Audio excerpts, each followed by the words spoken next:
Hi everyone, good evening, welcome back to my channel. तो आज की वीडियो में जैसा आपने टाइटल से देखा ही होगा कि आज मैं काफ़ी सारा किचन का कुछ प्रेप करने वाली हूँ। जैसे कुछ मसाले मेरे ख़त्म हो गए हैं, उन्हें मुझे पीस करके रखना है। सब्जियाँ ढेर सारी हरी लेकर आई हूँ, तो वो सारी अच्छे से अरेंज करके मुझे रखनी है। तो ये सारे काम मुझे निपटाने हैं। पूरे वीक के लिए कुछ पेस्ट वगैरह हैं, वो भी मैं बना के रखने वाली हूँ। लाइक जिंजर गार्लिक का पेस्ट हो गया, और इस बार मैं सोच रही हूँ एक चाय का मसाला भी मैं बना के रखूँ, तो वो भी मैं करने वाली हूँ। ये सारी की सारी चीज़ें मैं कैसे कर रही हूँ अपने तरीके से, वो मैं शेयर करूँगी आपके साथ। मैं बहुत ज़्यादा ऐसे कुछ मील प्रेप नहीं करती हूँ कि एकदम बहुत ही हैवी ड्यूटी मील प्रेप हो, लेकिन हाँ कुछ ऐसी छोटी छोटी चीज़ें मैं करके रख देती हूँ जो कि मेरे आने वाले पूरे वीक में मेरी हेल्प करें कुकिंग के दौरान। जैसे पेस्ट बना दिया जिंजर गार्लिक का, या गार्लिक पील करके रख दिए, या फ्रीज़र में आपने चाय का मसाला हो गया, जिंजर वगैरह कुछ करके रख दिया। इस टाइप की चीज़ें ना बहुत बेनिफिशियल होती हैं, और ये छोटे छोटे जो प्रेप्स होते हैं ना, ये आपको थ्रू आउट द वीक बहुत हेल्प करते हैं।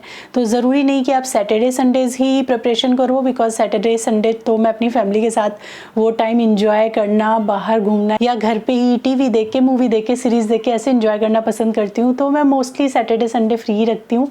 जो भी करना होता है मैं वीकडे में करती हूँ। तो आज भी वीकडे, मंगलवार है आज, और आज हम ये सब प्रेप करेंगे थोड़ी बहुत। शाम से मैंने भी स्टार्ट किया है, अभी टाइम हो रहा है 5:30। और ये जो भी मैं प्रिपरेशन करने वाली हूँ ना, आज मैं अपने एक नए किचन के टूल से करने वाली हूँ। वो है मेरा न्यू ये अगारो का रीगल पर्सनल ब्लेंडर। ये छोटा सा ब्लेंडर मैं बहुत टाइम से सोच रही थी कि घर में होना चाहिए छोटी मोटी चीज़ों के लिए। फिर वो मिक्सी निकालने में उतना मज़ा नहीं आता। ये एकदम स्लीक सा, कॉम्पैक्ट सा एक ग्राइंडर है, जो एवरीडे वाली आपकी ग्राइंडिंग होती है ना, उसमें एकदम परफेक्ट है। इसमें आप ग्राइंडिंग कर सकते हो, ब्लेंडिंग कर सकते हो, शेक्स बना सकते हो, बहुत सारी चीज़ें हम इसमें कर सकते हैं एवरीडे वाली। तो चलिए पहले हम इसकी अनबॉक्सिंग कर लेते हैं, देख लेते हैं कि इसमें आपको क्या क्या मिलता है, क्या कैपेसिटी में मिलता है, और फिर आगे हम मूव करते हैं। तो ये है अगारो रीगल पर्सनल ब्लेंडर, जो कि 400 वाट में आता है, और इसके अंदर आपको 1 ईयर की वारंटी भी मिलती है। इसके साथ आपको ना 3 जार्स मिलते हैं। तो डिफरेंट साइज़ेस के जार हैं जो आगे मैं आपको दिखाऊंगी, और डिफरेंट लिड्स भी मिलती हैं जिनका पर्पज़ अलग अलग है, वो भी मैं आगे आपको वीडियो में दिखाऊंगी। सबसे पहले तो ये मेन यूनिट है, जिसका एक्सटीरियर कलर मुझे बहुत ज़्यादा अच्छा लगा। ब्लैक एंड रेड का ये कॉम्बिनेशन बहुत प्यारा है, और किसी भी किचन में बहुत सुंदर लगेगा। नीचे आपको ग्रिप भी मिल जाती है, तो कहीं भी प्लेटफॉर्म पे आप रखते हो ना, तो ये बिल्कुल स्टडी रहता है, मूवमेंट के साथ इधर उधर हिलता नहीं है। और ये पावर कॉर्ड है, जिसका जो लेंथ है ना वायर का, वो बहुत छोटा भी नहीं है, बहुत बड़ा भी नहीं है, एकदम स्टैंडर्ड है। इसके साथ में आपको ये 3 जार मिलते हैं डिफरेंट कैपेसिटी में, जो कि आपको मिलते हैं 700 ml, 500 ml, और सबसे छोटा वाला ये वाला जो है, ये आपको 300 ml की कैपेसिटी में मिलता है। और ये सारे जार्स BPA फ्री हैं। साथ ही आपको यहाँ पे ना 2 ये लिड ब्लेड का सेट मिलता है। ये वाली जो ब्लेड आप देख रहे हैं, ये बेसिकली ग्राइंडिंग के लिए हैं। ये है 2 लीफ फ्लैट ब्लेड बेस, जिससे आप सारा ग्राइंडिंग का काम, मसाले वगैरह पीसना, ये सब कुछ आप इससे कर सकते हैं, या कोई भी फाइन आपको ग्राइंडिंग करनी है वो सारा काम इससे हो जाता है। इसके ऊपर यहाँ लिखा भी है कि ये ग्राइंडिंग के लिए यूज़ होगा। सेकंड आप जो ब्लेड देख रहे हो, ये है 4 लीफ क्रॉस ब्लेड बेस, जिसमें आप सारा ब्लेंडिंग का काम करते हो। आपको कोई सॉस बनाना है, कोई प्यूरे, कोई ग्रेवी, या फिर आपको स्मूदीज़ हो गई, इस तरह की कोई भी चीज़ आपको ब्लेंड करनी है, तो वो सारा काम आपकी ये ब्लेड करेगा। और यहाँ पे इस पे मेंशन भी है कि इससे आप ब्लेंड कर सकते हो, तो ये भी काफ़ी इजी बना देता है। कोई कन्फ्यूज़न नहीं रहता है। जब आप इनिशियली किसी नई चीज़ को बाय करते हो ना, तो सब कुछ अच्छे से मेंशन है। साथ ही आपको ना काफ़ी सारी अलग अलग लिड्स मिलती हैं। यहाँ पे आप देख सकते हो 3 तरह की लिड मेरे हाथ में है। जो ब्लेड लिड है, उनके अलावा ये 3 लिड आपको प्रोवाइड होती हैं। फर्स्ट ये सिपर वाली लिड है, जिसका काम ये है कि जब भी आप स्मूदी बनाते हो, शेक्स बनाते हो, कोई जूस बनाते हो, एनीथिंग लिक्विड आप बनाते हो, तो आप डायरेक्टली इसे जो आपके जार्स हैं ना, उनके ऊपर फिट कीजिए, और आप इनको डायरेक्टली कंज्यूम कर सकते हैं, या ऐसे का ऐसा आप अपने साथ कहीं लेकर जा सकते हैं, कैरी कर सकते हैं, या बाद में पीना है तो फ्रिज में आप इसको रख सकते हैं। और ये जो लिड है ये यूनिवर्सल है, मतलब ये तीनों जार्स पर अच्छे से फिट आएंगी। ऐसा नहीं है कि किसी बड़े जार पे आ रही है, सभी पे अच्छे से आएंगी। सेकंड ये जो लिड है, ये ऐसे एक खाली प्लेन लिड है। ये तब काम आएगी जब आप कुछ आपने बनाया, कुछ ग्राइंड किया, इमीडिएटली आपको कंज्यूम नहीं करना है तो उसको ढक करके आप फ्रिज में स्टोर कर सकते हो या कहीं भी आप स्टोर कर सकते हो या साथ में लेके जा सकते हो। तो इस तरीके से डिज़ाइन है। थर्ड वाली है, ये स्प्रिंकलर है काइंड ऑफ। तो अगर कोई पाउडर आप बना रहे हो जो इमीडिएट बेसिस पे आपको स्प्रिंकल करना है, कोई मसाला है जो स्प्रिंकल करना है, तो इसको आप सीधा जार पे लगाइए और आप किसी भी रेसिपी पे ऐसे स्प्रिंकल कर सकते हो। तो बहुत ज़्यादा यूज़फुल अटैचमेंट है ये सारी की सारी। तो इस बॉक्स के अंदर कम्प्लीटली आपको ये सारी चीज़ें मिलती हैं। साथ ही मैंने वारंटी कार्ड आपको दिखाया था, वो भी आपको इसके साथ मिल जाता है। ये ना 400 वाट पावर का है और सबसे बढ़िया बात है कि ये आपको 100% कॉपर मोटर के साथ में मिलता है। इसके अंदर ना बिल्कुल एफर्टलेसली आप ब्लेंड कर सकते हो, चॉप कर सकते हो, ग्राइंड कर सकते हो, प्यूरे बना सकते हो, स्मूदीज़ बनानी है, जूस बनाने, मिल्क शेक, प्रोटीन शेक, ये फटाफट आपका बन के तैयार हो जाता है। और सबसे बढ़िया मुझे लगता है कि आपको क्विकली अगर जैसे कोल्ड कॉफ़ी बनानी है, कोई मसाला आपको थोड़ा सा पीसना है या फिर आपको फटाफट थोड़ी सी चटनी ग्राइंड करनी है, तो उसके लिए तो एकदम परफेक्ट है। तुरंत निकाला और तुरंत काम हो जाता है। इसमें ना आपको थर्मल ओवरलोड प्रोटेक्टर भी मिलता है। अगर आप ज़्यादा ओवर एक्सेस इसका यूज़ कर रहे होते हैं ना, तो कई बार क्या होता है कि मोटर गर्म हो जाती है, तो उसके लिए इसमें थर्मल हीट प्रोटेक्टर दिया हुआ है जो कि काफ़ी यूज़फुल है। तो चलिए फटाफट मैं इसके जार क्लीन करके रख देती हूँ सबसे पहले, और फिर हम स्टार्ट करेंगे यहाँ वेजिटेबल्स के साथ में। इनको मैं पहले फ्रिज में रखूँगी, जो ऑलरेडी साफ़ सुथरी करके मैंने स्लैब पे रखी हुई हैं। बस इनको मुझे ना एक्चुअली जैसे पालक वगैरह है ना, ये थोड़े से गीले थे, पानी के छींटे मारे होते हैं ना, थोड़े से गीले थे, तो मैंने ऐसे खुले खुले रख दिए थे ताकि ये जो पानी है ना सूख जाए। अच्छी तरीके से सूख गया है पानी। तो अब मैं इनको डिब्बे में भर के रखूँगी। पहले तो मैं सारी हरी सब्जियां इनको जगह पे पहुंचाऊं और फिर हम आगे काम शुरू करते हैं मसाले वगैरह बनाने का। अगर आपको भी ऐसा कुछ टूल चाहिए अपने किचन में जो इजी टू यूज़ हो, स्लीक सा हो और आपके एवरीडे कामों के लिए एकदम परफेक्ट हो, तो आप ये जो ब्लेंडर है इसको ले सकते हैं। सारी डिटेल्स मैंने डिस्क्रिप्शन में दे के रखी हैं, तो वहाँ से जाकर आप इसको चेकआउट कीजिए, देखिए और अपने नीड के अकॉर्डिंग आप इसको बाय कर सकते हैं।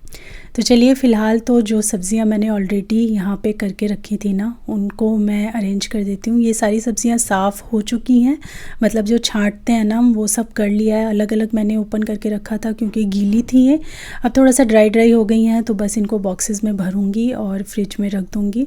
अगर इस तरीके से साफ़ सुथरी सब्ज़ियाँ आपके फ्रिज में अवेलेबल होती हैं तो आप तुरंत खाना बना लेते हो। आपको कोई झंझट नहीं लगता कि भाई अभी कोई साग निकालेंगे और उसको साफ़ करेंगे और फिर धोएंगे।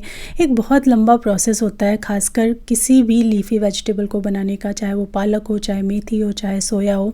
तो मील प्रेप का मुझे लगता है विंटर्स में सबसे ज़्यादा फ़ायदा होगा अगर आप अपनी सब्जियों को सुधार के, साफ़ करके, छांट के रखें। धोने और प्यूरे बनाने की भी ज़रूरत नहीं होती है, प्यूरे भी बड़ी जल्दी बन जाता है, बट ये सब साफ़ होना चाहिए, अच्छे से स्टोर होना चाहिए। तो विंटर्स के लिए, क्योंकि इतनी सारी लीफी वेजिटेबल्स आती हैं और इतना हम उनको यूज़ करते हैं, सबसे बड़ा टिप यही है कि हमेशा उनको साफ़ सुथरा करके आप फ्रिज के अंदर रखें और जब भी आपका जो भी बनाने का मन हो बस निकाला, उसको क्लीन किया और यूज़ किया। मैंने यहाँ पे जो सब्जियों में लीफी वेजिटेबल्स में रखा है, इसमें पालक है, तो 2 बॉक्स भर के मेरे पास पालक हो गई है, 2 बॉक्स भर के मेरे पास मेथी हो गई है। क्योंकि आधा आधा किलो लेकर आई थी ना, तो अलग अलग डिब्बों में मैंने इनको स्टोर कर लिया है। सोया है और गोभी भी है। गोभी भी अगर आप अच्छे से काट के, साफ़ करके, उसके फ्लोरेट्स निकाल के इस तरीके से स्टोर करते हैं तो ये बहुत ही कन्वीनियंट रहेगा। नेक्स्ट टाइम जब भी आप फ्रिज खोलोगे बस इसे निकाल के यूज़ ही करना होगा। और चलती भी थोड़ा लंबा है क्योंकि गंदगी वगैरह, जो मिट्टी वगैरह है, वो झाड़ झूड़ के आप साफ़ करके रख चुके होते हो ना, तो थोड़ा सा उनका जो लाइफ है वो भी बढ़ जाता है। अच्छे से इनको मैं सब कुछ फ्रिज में स्टोर कर दूँगी। अभी मेरे पास और भी सब्जियां हैं, उनको मैं अभी नहीं कर रही हूँ उनको, क्योंकि वो लीफी वेजिटेबल नहीं है, उनको बस मुझे ऐसे स्टोर करना है, तो उनको हम थोड़ी देर बाद करेंगे। फ़िलहाल आप ये देख लीजिए कि ये जो मेरा सेक्शन है सारी सब्जियों का, ये अच्छे से स्टोर है और कुछ चीज़ें पहले से स्टोर हैं, जैसे धनिया पत्ता वगैरह हो गया, मिर्ची वगैरह हो गई, वो सब मैंने पहले से स्टोर किया हुआ है। साथ ही यहाँ पे अदरक, लहसुन, ये भी अच्छे से साफ़ किए रखे हुए हैं, तो इनको हम वॉश कर लेंगे क्योंकि इसका मुझे बनाना है पेस्ट। आजकल कोई भी आप सब्ज़ी बनाओ, जिंजर गार्लिक पेस्ट ज़रूरी होता है और बाहर का यूज़ करने से अच्छा है आप अपने घर में फ्रेश बना के रख लो।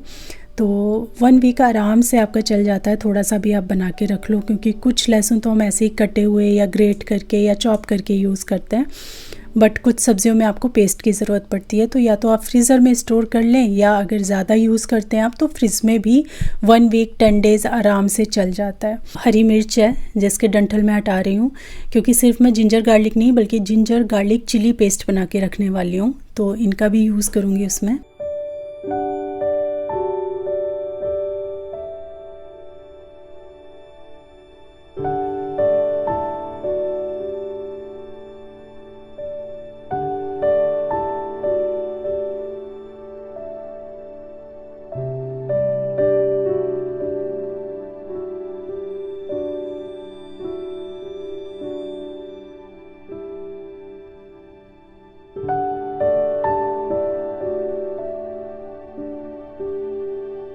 इन तीनों की क्वांटिटी डिपेंड करता है आपके घर के टेस्ट के ऊपर। कुछ लोग अदरक बहुत कम खाना पसंद करते हैं, तो वो लोग लहसुन और मिर्च की क्वांटिटी ज़्यादा रखें। जो लोग तीखा नहीं खाते हैं वो मिर्च और कम कर दें, या ज़्यादा तीखा खाते हैं तो मिर्च और बढ़ा दें। ये डिपेंड करता है, बहुत ही पर्सनल चीज़ है ये मसाला, क्योंकि ये आप अपने घर के टेस्ट के अकॉर्डिंग बनाएं, जितना क्वांटिटी आपको पसंद है। मैंने 60% लहसुन लिया है, 30-40% मैंने यहाँ पे लिया है अदरक, और थोड़े से मैंने उसमें मिर्च ली है। और ये वाली मिर्च बहुत ज़्यादा तीखी भी नहीं है, क्योंकि हम लोग थोड़ा तीखा कम खाना पसंद करते हैं। एक बार मैंने इसको चला लिया, फिर थोड़ा सा पानी ऐड किया है। आप पानी की जगह ऑयल और विनेगर का भी यूज़ कर सकते हैं, बट विनेगर से ना एक अलग सा टेस्ट आ जाता है, जो हर तरह की सब्ज़ी में आप नहीं डाल सकते हो। खाली आप पानी डाल के भी ग्राइंड करके रख दोगे तो ये जो पेस्ट है ये हफ्ते से 10 दिन तक आराम से फ्रिज में चल जाता है। तो वैसे भी कर सकते हो, या ऑयल और नमक डाल के भी रख सकते हो, बट मैं सिंपली इसको ऐसे ही पेस्ट बना के रखती हूँ, चल जाता है। और मैं बहुत ज़्यादा तो बना नहीं रही हूँ, 1 वीक के हिसाब से ये बहुत अच्छे से चल जाएगा। तो ये पेस्ट हमारा बन गया है, इसको मैं सिंपल एक बॉटल के अंदर भर के रख दूँगी। ये तो हो गया रेडी। अब हम बनाते हैं एक चाय मसाला, जो कि एक वेट चाय मसाला है, मतलब गीला वाला मसाला है, सूखा वाला मसाला नहीं है। और ये विंटर के हिसाब से है। देखिए समर्स में तो हम अदरक भी बहुत कम डालते हैं चाय में, सिंपल ऐसे ही चाय पीते हैं, लेकिन विंटर्स में ये जो स्पाइस होते हैं ये आपके शरीर में गर्मी लेकर आते हैं। तो अगर चाय पी रहे हैं तो उसमें कुछ अच्छी चीज़ें क्यों ना मिला ली जाएं। तो यहाँ पे अदरक लिया है, इलायची, लौंग, दालचीनी, काली मिर्च, ये तुलसी के कुछ पत्ते हैं, और जो आप सुपारी टाइप देख रहे हैं वो जायफल है, जो बहुत अच्छा होता है। सर्दियों में ना एक गर्माहट आपके बॉडी में लेकर आता है, और टेस्ट भी ऐड करता है आपकी चाय में। ये सारी चीज़ों को हम मिक्सी में डालेंगे, और वैसे ही थोड़ा सा पानी डाल के आपको इसे ग्राइंड करना है। और उसके बाद हम इसे फ्रीज़र में स्टोर करने वाले हैं। फ्रिज में रखेंगे तो बहुत जल्दी ख़राब हो जाएगा। फ्रीज़र में डालिए, आप 20-25 दिन तक भी इसको यूज़ कर सकते हैं, बिल्कुल भी इसका टेस्ट वगैरह कुछ ख़राब नहीं होगा। तो ये आप जो आइस क्यूब्स होती हैं ना, उसकी जो ट्रे होती है उसमें भी कर सकते हैं, बट मैं इसको जो एयर टाइट वाले बैग आते हैं ना, zip lock bags, freezer safe वाले जो आते हैं, उनमें कर रही हूँ। मैं इसकी एक लेयर सी पतली सी पपड़ी टाइप की होती है ना, पापड़ी टाइप की बना दूँगी, और जब भी मुझे काम लगता है तो उसमें से मैं थोड़ा सा तोड़ के फिर यूज़ कर लेती हूँ। तो यहाँ पे आप देखिए मैं किस तरीके से इसको स्टोर कर रही हूँ।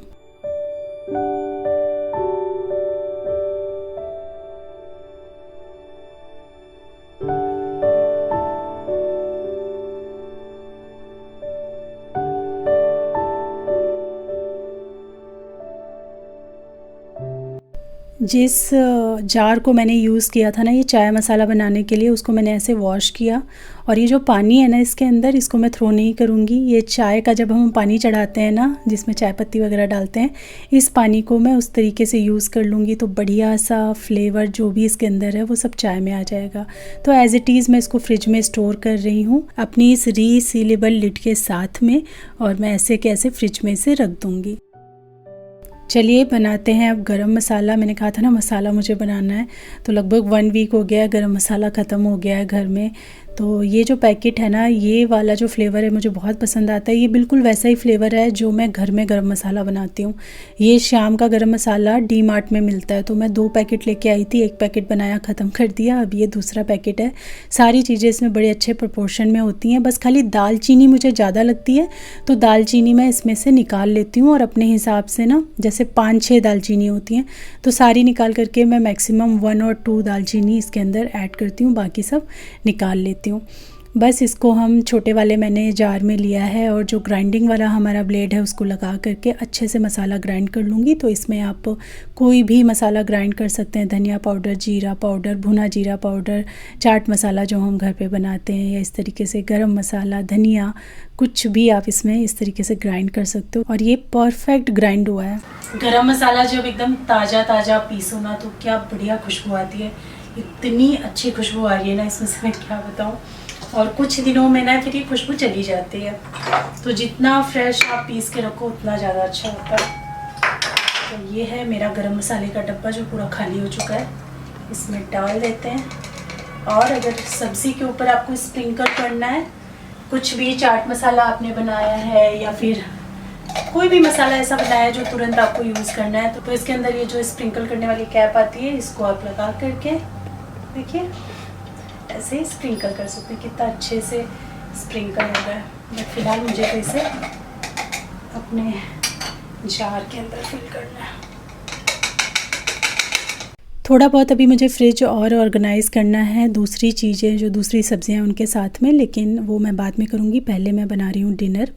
तो डिनर में मैं आज बना रही हूँ मलाई कोफ्ता। खोए से बना रही हूँ आज मैं मलाई कोफ्ता, तो आपको दिखाऊंगी कैसे बना रही हूँ। पहले इसकी ग्रेवी चढ़ा देते हैं। तो यहाँ पे 4-5 इलायची ली, बड़ी इलायची, दालचीनी, जीरा और तेज पत्ता ये लिया है मैंने। इसमें लौंग नहीं डाला है, बस इलायची का फ्लेवर इसके अंदर अच्छा लगता है। काली मिर्च के कुछ दाने भी हम इसमें यूज़ करेंगे। तेल के अंदर मैंने ये सारे मसाले डाल दिए हैं, हल्का सा हम भून लेंगे। फिर हम ऐड कर देंगे प्याज। प्याज ज़्यादा नहीं, 2 प्याज लिए हैं मैंने, और उनको इसमें डाल के थोड़ा सा फ्राई कर लेंगे। और थोड़ा सा भूनने के बाद ginger garlic and green chilli का ये जो पेस्ट होता है, ये हमने इसमें ऐड कर दिया है। इसके साथ भी हम थोड़ा सा इसको भून लेंगे। अब हम इसमें ऐड करेंगे टमाटर। टमाटर की क्वांटिटी आपको थोड़ा ज़्यादा रखनी है। कुछ लोग जो है ना सिर्फ टमाटर से भी ये वाली ग्रेवी बनाते हैं, प्याज नहीं यूज़ करते हैं।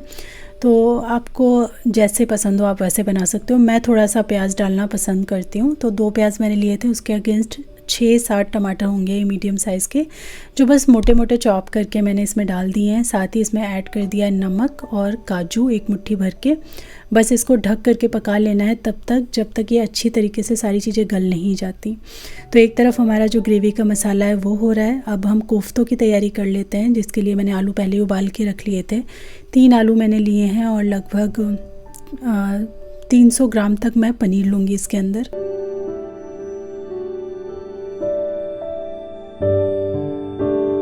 आलू और पनीर इन सबको अच्छे से मैंने यहाँ पे ग्रेट कर लिया है। अभी इसके अंदर जो और चीज़ें हैं वो भी हम ऐड करेंगे, कुछ बहुत मसाले वगैरह और मावा ऐड करेंगे। तो मेरा तो घर पे बना हुआ खोया मैंने बनाया था, तो वो है, वही मैं इसमें इस्तेमाल कर रही हूँ। आप बाहर से मंगाया हुआ खोया भी यूज़ कर सकते हैं, और अगर खोया आपके पास नहीं है, उसको स्किप करना चाहते हैं, तो उसकी जगह पे आप ना मिल्क पाउडर यूज़ करें, बहुत अच्छा टेस्ट आता है उससे। और मलाई कोफ्ते में जो एक स्वीटनेस होती है ना, जो एक शाहीपन होता है, वो इन्हीं चीज़ों से आता है। मसाले में हमने इसमें सिर्फ अभी डाला है ब्लैक पेपर और कुछ नहीं डाला है। नमक ऐड कर दिया सीजनिंग के लिए। साथ ही ये देखिए मावा है, कितना बढ़िया घर का बना हुआ। ये आपको अच्छी क्वांटिटी में डालना है, लगभग 70-80 ग्राम्स तक मैंने ये लिया था। फिर आपको लगभग 2 टेबलस्पून मैदा इसमें यूज़ करना है या कॉर्नफ्लोर यूज़ करना है। मैंने कॉर्नफ्लोर यूज़ किया है, आप मैदा भी यूज़ कर सकते हैं। साथ ही यहाँ पे 2 चुटकी 3 चुटकी आप इसमें जो बेकिंग सोडा होता है ना, वो आपको, जो मीठा सोडा हम घर पे यूज़ करते हैं, वो करना है। अब ये सारी चीज़ें बिल्कुल अलग अलग हैं, तो इनको एकदम स्मूथ, आपको जैसे आटा हम गूंथते हैं ना, ऐसा करके स्मूथ एकदम बना करके रख लेना है। 3-4 मिनट लगेंगे इस प्रोसेस में। फिर हम इसकी बनाएंगे स्टफ़िंग के लिए मैंने यहाँ पे ग्राइंडिंग जार के अंदर थोड़ी किशमिश और काजू डाला है, और इसको वैसे तो आप चॉप कर सकते हो, बट मैंने इसी में 1-2 पल्स घुमा लिया और इतना बढ़िया से ये चॉप हो गया था, एकदम छोटे छोटे टुकड़े हो गए थे। ना ज़्यादा अच्छे से, मतलब ज़्यादा चला लो तो फिर ये ग्राइंड हो जाएगा, बट ये बहुत अच्छे से जैसा मुझे चाहिए था वैसा चॉप हो गया था।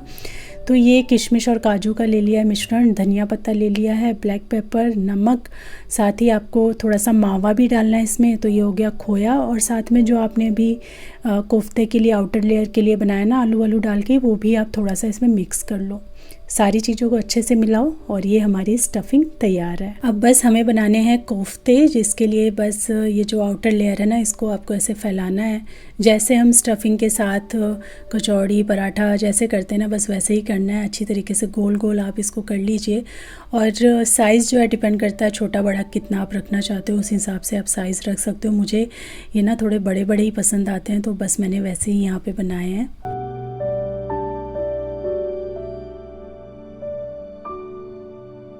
वैसे तो ये कोफ्ते ना डीप फ्राई करके बनते हैं। मैं कई बार इसको डीप फ्राई करके बना चुकी हूँ, और मैंने आज डिसाइड किया कि मैं इसको डीप फ्राई बिल्कुल नहीं करने वाली हूँ।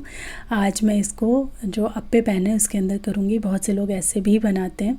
देखिए, डीप फ्राई करने का बात अलग होती है और ये बात अलग होती है। अगर आप किसी गेस्ट के लिए बना रहे हैं या किसी को पार्टी दे रहे हैं, उस टाइम पे बना रहे हैं, तो हमेशा डीप फ्राई कीजिए। उससे सिर्फ ऐसा नहीं होता है, उससे शेप वगैरह बहुत अच्छी आ जाती है। बहुत ही फ़र्क पड़ता है, क्योंकि मैं दोनों तरीके से बना चुकी हूँ, तो मुझे पता है। ये सॉफ्ट चीज़ है, तो आप देख सकते हैं थोड़ा शेप इसका इधर उधर हो जाता है, क्योंकि हम इसको अलट पलट के सेक के बना रहे हैं। तो अगर आप घर खाने के लिए बना रहे हैं तब ज़्यादा कुछ फ़र्क नहीं पड़ता है टेस्ट में, अप्पे पैन में बना लीजिए। लेकिन किसी और के लिए, पार्टी के लिए बना रहे हैं, तो मैं रिकमेंड करूँगी डीप फ्राई ही करना आप उसको। तो वो उधर डीप फ्राई हो रहे हैं, मीडियम फ्लेम पे मैंने इसको छोड़ा हुआ है, बीच बीच में चला रही हूँ। और चलिए अब अपना ये जो सारा ग्रेवी का मसाला है इसको ब्लेंड कर लेते हैं, क्योंकि ये बहुत अच्छे से ठंडा हो गया है। तो यहाँ पे मैंने इसको बड़े वाले जार में डाल लिया है। ब्लेंडिंग वाले जो ब्लेड्स होते हैं वो अटैच कर दिए हैं, और बस फटाफट हम यहाँ पे इसको ब्लेंड करके इसका प्यूरे बना लेंगे।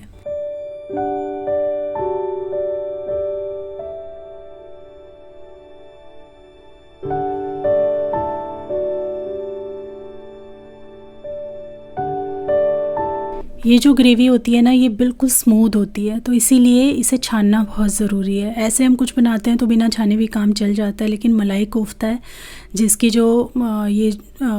जो ग्रेवी है ना, ये बहुत ही सिल्की, एकदम स्मूथ बटरी होती है। तो इसीलिए इसको छानना बहुत ज़रूरी होता है। जो भी रेसिड्यू है स्पाइसेस का या फिर प्याज का, टमाटर का, वो सारा आपको निकाल देना है। तो अच्छे से मैंने इसको छान लिया है। स्मूथ जितना भी ग्रेवी है वो देखिए नीचे आ गया, और जो भी थोड़ा बहुत रेसिड्यू था वो हमने हटा दिया है। अभी हमने बटर डालना है, और थोड़ा सा उसके साथ ऑयल भी आप ऐड कर देंगे ना, तो बटर जलेगा नहीं। इसमें 1 बड़ा चम्मच भर के हम डालेंगे रेड चिली का पाउडर, जो कि कश्मीरी रेड चिली होनी चाहिए, नहीं तो बहुत तीखा हो जाएगा ये। ऑलरेडी हमने इसमें black pepper and green chilli paste वगैरह यूज़ किया हुआ है। बस यहाँ पे ये बटर और लाल मिर्च आपको डालना है। अच्छी तरीके से इसको पका लीजिए, और उसके बाद ये ग्रेवी उठा के इसमें ऐड कर दीजिए। और अब ये जो ग्रेवी को पकाना होता है ना, कम से कम 10 से 12 मिनट बीच बीच में ढकते रहिए, चलाते रहिए। इस तरीके से पकाना होता है। आप शुरू में आपने देखा कि ग्रेवी कैसी थी, और धीरे धीरे आप इसमें चेंजेस देखोगे, एकदम स्मूथ बटरी क्रीमी हो जाती है। तो 10 से 12 मिनट बाद जब आप इसको चलाओगे ना, तो साइड में आपको फिर ऑयल भी दिखने लगता है, जो हमने बटर डाला वो दिखने लगता है, और इसका कलर और थिकनेस और टेक्सचर एकदम क्रीमी सा हो जाता है, जो देखिए यहाँ पे दिखने लगा है। तो ऐसा नहीं कि ग्रेवी आपने पहले पकाई हुई है तो बाद में आपको ज़्यादा नहीं पकाना, यहाँ इस रेसिपी में खूब पकाना है। लगभग 12 से 13 मिनट आपको लगेंगे। अब आप देख सकते हैं ग्रेवी एकदम पक चुकी है, ऑयल भी साइड से दिख रहा है, और इसका टेक्सचर देखिए कितना सिल्की स्मूथ हो गया। अब हम इसके अंदर डालेंगे क्रीम। तो घर की बनी हुई 1 कटोरी क्रीम आप डाल दो अच्छे से ब्लेंड करके, या फिर ये बाज़ार वाली क्रीम आप यूज़ कर सकते हो। हाफ़ कप के तकरीबन आपको चाहिए। और साथ में कसूरी मेथी, जिसको हल्का सा मैंने गरम कर लिया था हाथों से मसल करके, ये भी मैं ऐड कर दूँगी। ग्रेवी को मैंने हल्का पतला किया है, गाढ़ी दिख रही थी, और ये ठंडी होने के बाद और ज़्यादा गाढ़ी हो जाएगी, तो इसीलिए थोड़ा सा गर्म पानी मैंने इसमें डाल दिया है। अभी हम इसको बॉईल करेंगे लगभग 2-3 मिनट के लिए, और फिर हम इसको हटा लेंगे। और मलाई कोफ्ते में कोफ्ते इतने सॉफ्ट होते हैं ना, कि अगर आप इसको सर्विंग से पहले ही असेंबल करें तो ज़्यादा बेहतर होता है। साथ में डाल के इनको उबालना कभी नहीं होता। ग्रेवी अलग गर्म कीजिए, और उसके बाद ये सारे जो कोफ्ते हैं इनको अरेंज करके ऊपर से ग्रेवी को आप पोर कर दो, ज़्यादा बेहतर होता है ये। तो देखिए ये ना थोड़े अप्पे स्टाइल में बने हैं। अगर आप इनको डीप फ्राई करेंगे ना तो मैं यहाँ पे फ़ोटो डाल दूँगी। आप मेरे पहले जो मैंने मलाई कोफ्ते बनाए थे, अगर आप उनको देखोगे तो काफ़ी लुक में अंतर पड़ जाता है, देखने में बहुत अंतर पड़ जाता है। तो ये हमारे मलाई कोफ्ते रेडी हैं। थोड़ा सा वही कसूरी मेथी, थोड़ा सा धनिया पत्ता, थोड़ी सी क्रीम से मैंने इसको गार्निश कर दिया है। और वैसे तो बटर नान, गार्लिक नान के साथ ये सबसे परफेक्ट जाता है, बट मैं इसे सिंपल डिनर के लिए बना रही थी। ऑलरेडी ये बहुत हैवी हो चुका है, तो मैं कोई नान वान ना बना के सिंपल जो हमारी चपातियाँ होती हैं उनके साथ हम लोगों ने इसको इंजॉय किया था। बहुत टेस्टी बना था ये। ऐसे भी आप ट्राई करके देखना, बहुत मज़ा आएगा गर्मा गर्म इसे खाने में। बाकी जो बची हुई सब्ज़ियां हैं ना, उनको मैंने अच्छे से निकाल करके, ये मैं वॉश नहीं करती हूँ, ये मैं ऐसे ही अरेंज करती हूँ। बट इनको अच्छे से इस तरीके से कैटेगरी वाइज डब्बों में करके अरेंज करो ना, तो बहुत अच्छे से ये सेट रहती हैं, विजिबल रहती हैं, और कोई सब्ज़ी जल्दी ख़राब भी नहीं होती है। तो सारी चीज़ों को मैंने इस तरीके से बॉक्सेस में कर दिया है। सैलेड का सामान है मेनली इसमें, और टमाटर वगैरह हैं। यहाँ पे इस पॉलीथीन के अंदर ना मैंने मूली के सारे पत्ते रख लिए हैं, अच्छे थे वो, तो उनकी भुजिया बनाऊंगी, उसमें उसका इस्तेमाल करूँगी। मशरूम है और साथ ही थोड़ी सी मिर्ची जो मैं लेकर आई थी, अभी मेरे पास यूज़ करने के लिए हैं, तो मैंने ये एज इट इज़ इसमें रख दिया है। साथ ही फ्रूट्स वगैरह हैं, वो भी मैं अरेंज कर दूँगी। तो आज की इस वीडियो में मैंने अपना पूरा फ्रिज रीसेट किया है, दिखाया है कि मैं कैसे वीकली अपने फ्रिज को पूरा सेट करती हूँ, आने वाले वीक के लिए तैयार करती हूँ विंटर्स के हिसाब से। तो वो सारा मैंने आपको दिखा दिया। और क्योंकि विंटर्स हैं तो फ्रूट्स मैं नहीं रखती हूँ फ्रिज में। मैंने ये जो वुडन काउंटर टॉप ऑर्गेनाइज़र है ना, उसको मैंने यहाँ रखा हुआ है। इसी के अंदर मैं सारे फ्रूट्स अपने ऑर्गेनाइज़ करती हूँ। बाहर भी रहते हैं, क्योंकि फ्रिज में रख दो फिर वो ठंडे ठंडे खाने में ना लगता है कि निकालो और रखो, आप थोड़ी देर रखो तब जाके आप उसको कंज्यूम कर सकते हो। एकदम से मन करे तो नहीं खा सकते, क्योंकि बहुत ठंडे होते हैं, और वैसे भी ख़राब भी नहीं होते हैं। 1 वीक आराम से इस मौसम में बाहर चल जाते हैं फ्रूट्स। तो बस यही था मेरा पूरा फ्रिज का रीसेट, साथ में बढ़िया सी यमी यमी डिनर रेसिपी, और साथ में कुछ ऐसी रेसिपीज़ जो थ्रू आउट वीक आपके काम आएंगी। तो चलिए आज की वीडियो मैं यहीं पे एंड करती हूँ। होपफुली आपको अच्छी लगी होगी। अगर अच्छी लगी तो लाइक ज़रूर कीजिएगा।